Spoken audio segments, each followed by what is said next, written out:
Natal. Cartão de crédito, cheque especial, lista de presentes, Papai Noel, mesa, banquete. Era assim na estrebaria, né? Rapaz, eu acho que o Natal não só é uma das festas cristãs que podiam carregar um significado profundamente humano, genuíno, grato, de adoração, de alegria, de perplexidade entre o amor de Deus, de devoção profunda pela encarnação, pela loucura da paixão divina que se faz homem e que vem e habita entre nós e arma a sua tenda entre nós, cheio de graça e de verdade, e que deveria nos remeter para aquela fé que se apropria de maneira grata dessa loucura incontrolável de Deus que veio ao nosso encontro, que se fez carne, que tomou o nosso tamanho para carregar nossa dor, para ser tentado em todas as coisas a nossa semelhança, mas sem pecado, a fim de se tornar o nosso único e supremo sumo sacerdote de uma ordem superior para fazer intercessões por nós e ser o nosso mediador para sempre, e o irmão mais velho, e o solidário, e aquele que nos dá acesso a todas as heranças da graça de Deus em Cristo, ser transformada nesse presépio, nessa presepada horrorosa, que a gente não pode fazer nada do lado de fora, porque o mercado está aí para se utilizar também de maneira estelionatária dos signos possíveis que movem o coração das pessoas. Agora, o que eu não consigo entender é o fato dos cristãos não perceberem que o Natal, enquanto evento histórico, não tem nada a ver com esse glamour, porque é só desgraça.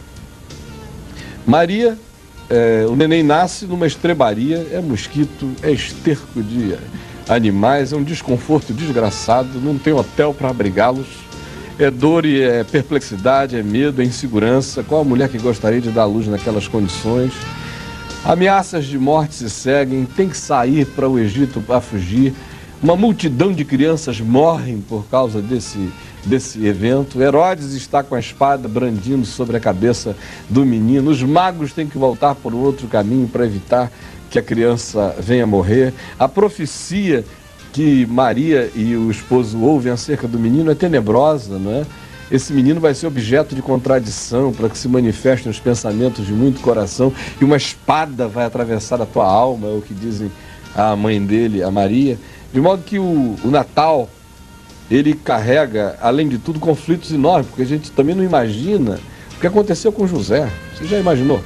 Se alguém chegasse, se a Sueli chegasse para você e dissesse assim: olha só, Washington, eu estou grávida de Deus.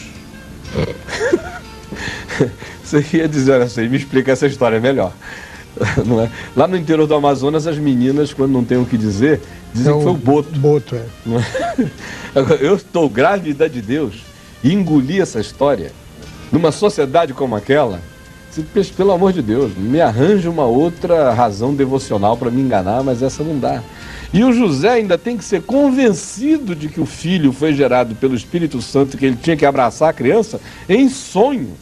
Ele não teve nem o privilégio de um encontro objetivamente sensorial, tátil, tangível, com um anjo que esmagadoramente lhe agarrasse, sacudisse e dissesse: crê, meu filho. O sujeito ainda teve que ser convencido nos porões da subjetividade, num sonho, de que aquilo era verdade, que aquele era o caminho dele. De modo que toda vez que o Natal chega, eu também penso em José com muita ternura, porque eu acho que ele é o príncipe da não mediocridade. É um cara que deu muito mais valor às verdades que acontecem no coração do que às aparências e às exterioridades do lado de fora. Se a gente tivesse que falar aqui Natal, e a gente ia entrar por um caminho de uma espiritualidade que, por exemplo, relativiza as exterioridades, porque se José levasse a sério as exterioridades, não teria havido Natal.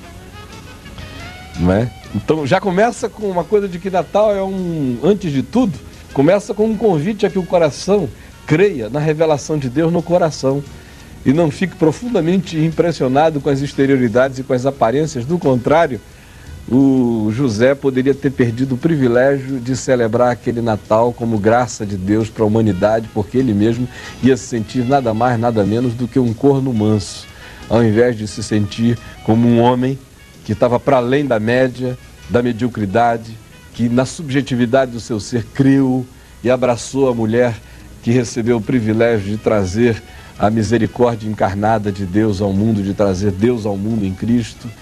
E começa aí toda essa história que só se realiza no coração. Então o Natal virou esse presépio inteiro por causa apenas das aparências, porque a gente celebra um Natal para fora. A gente não celebra um Natal para dentro. E quando a gente começa a aprender a celebrar o Natal para dentro, isso vira um marco referencial que se renova todos os dias na vida da gente. Mas o que é Natal para dentro? Para o telespectador, obviamente que eu sei Natal o que é Natal para dentro, porque habite Cristo ricamente em vossos corações pela fé. Peraí, antes de você dar essa resposta, porque o Natal para mim era uma data tremendamente desagradável. Porque naquele período em que as coisas são bem marcadas, que é a infância, eram os piores, entre aspas, dias da minha vida.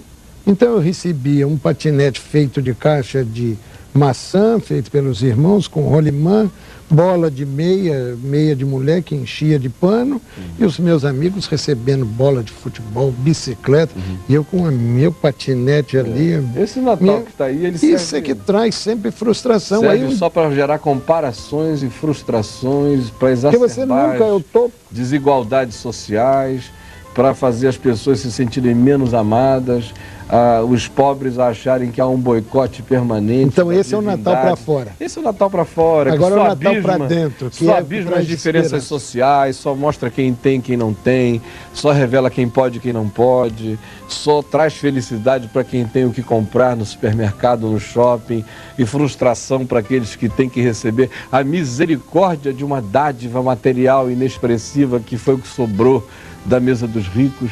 O Natal para dentro é aquele de Maria no Magnificat, no canto dela, que ela diz: ele despediu os soberbos e os ricos e exaltou aos pobres e usou de misericórdia para com a descendência de Abraão. Então esse Natal para dentro pode acontecer em qualquer casa, em qualquer lugar. Não depende de presépio, nem de dinheiro, nem de Papai Noel, depende apenas do indivíduo abrir o coração para essa graça que nos visitou para sempre, para esse Deus que ficou do nosso tamanho para carregar as nossas dores, para estar ao nosso lado, que derramou sobre nós o espírito da consolação, que nos faz todos os dias ter a possibilidade de acordar sabendo que as misericórdias de Deus se renovam sobre nós. Esse Natal para dentro é aquele onde você oferece o coração não como uma estrebaria, mas como o agasalho de Deus, como ninho para Deus na tua alma, no teu ser, onde você oferece o teu interior como útero para que Jesus seja gerado em nós, como Paulo diz aos Gálatas, né? Para que Cristo seja outra vez gerado em vós.